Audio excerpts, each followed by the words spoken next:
Hey guys, Hailey, Lain, aka Key Black here, and welcome back to another episode of Off the Cuff. And today, what I wanted to discuss was, I wanted to take a pause in going through the episodes of G Gundam on the rewatch to instead discuss something that I've kind of noticed about myself. The realization happened while we were watching episode 6 of G Gundam on the rewatch, but it's something that has basically affected every single piece of media that I've ever enjoyed.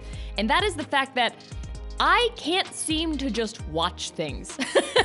If I'm watching something, if I'm getting into a new story, for instance, the first thing I want to do is know everything about it. Like, I want to know all the characters. I want to know all the lore. I want to know, like, what is all the stuff that led up to this? If there was a prequel, are there sequels? Like, who are all the voice actors? I want to know, like, the full backstory. I want to know, like, what the environment is. You know, I like knowing all the little factoids and I like making myself into a walking encyclopedia about the thing. I'm like a Redditor without the neckbeard, you know? It's like, I couldn't tell you the deep literary analysis of anything in Yu-Gi-Oh! Why the characters have the particular relationships that they do, but I could tell you in full detail all the rules of every single game played from Chapter 1 through the end of Battle City. It's fun. I like kind of having those little factoids in my back pocket. I like knowing what the full plot is. I like knowing what the whole lore is.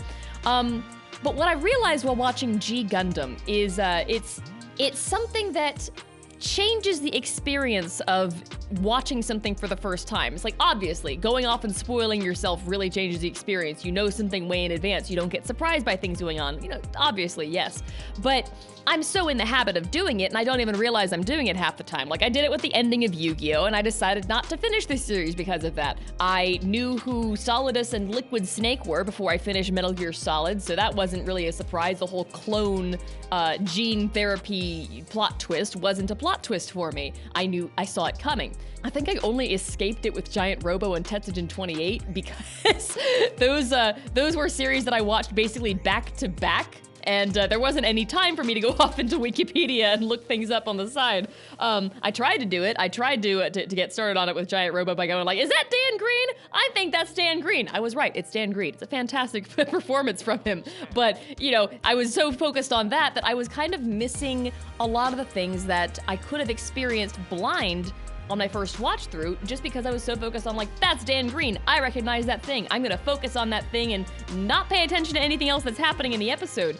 And the reason this kind of came to mind is, while rewatching episode 6 of G Gundam, for those of you guys who've seen the series before, you kind of know what episode 6 is. You know, it's like the first look that we get at Domon's backstory, where it is he's coming from, why it is he's in the Gundam fight.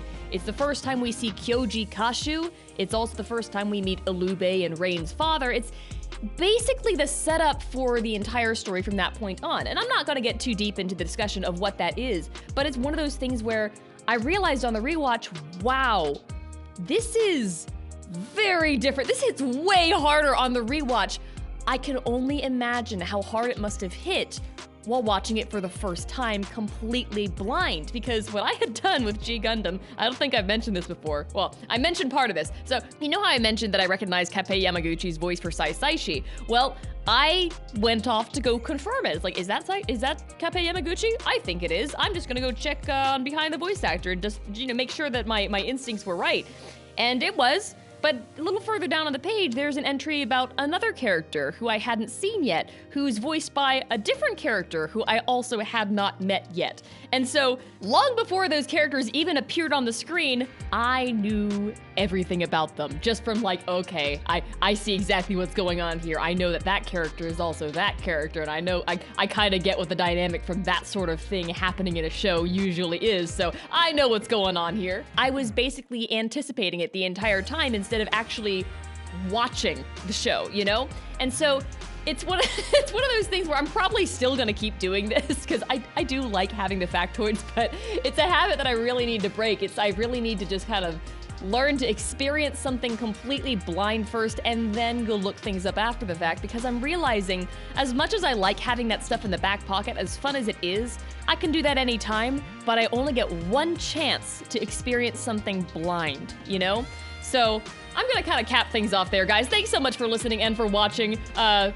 We'll see if I actually succeed at breaking this habit or if it's something that I end up continuing, but you know, either way, it's gonna be fun. So guys, I will see you in the next episode of Off the Cuff. I'm not sure if we're gonna be continuing with G Gundam immediately or if there's gonna be another chapter of Yu-Gi-Oh that I'm gonna cover or something else, but guys, I will see you in the next episode. Thanks again.